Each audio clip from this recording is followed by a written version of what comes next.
Regardez ces deux chiffres qui avancent donc.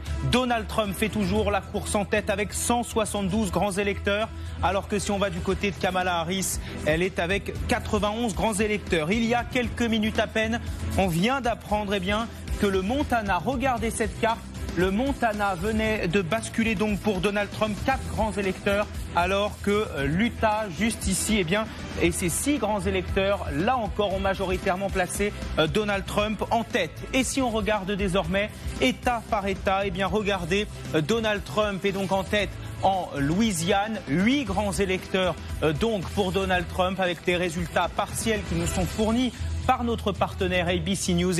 Donald Trump est en tête avec 66% des suffrages. Dans le Missouri, là encore, Donald Trump est en tête, 10 grands électeurs de plus pour l'ancien président américain. Idem au Texas, un bastion républicain depuis des années, 40 grands électeurs en plus pour Donald Trump, qui est donc en tête avec 55% des suffrages. Je vous rappelle tout de même que dans le Texas, ce sont tout de même 30 millions et demi d'Américains qui habitent dans cet État. Regardons désormais du côté de Kamala Harris, qui vient donc de remporter l'État de New York, 28 grands électeurs.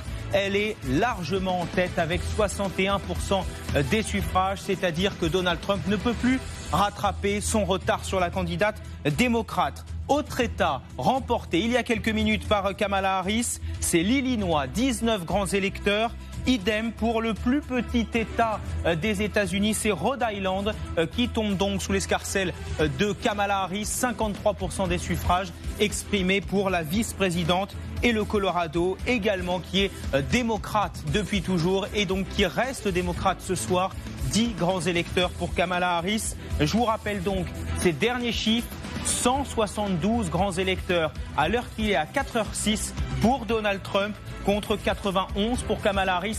Mais la course est encore longue pour arriver à la majorité que vous voyez au milieu de cet écran, 270 grands électeurs pour devenir le 47e président des États-Unis.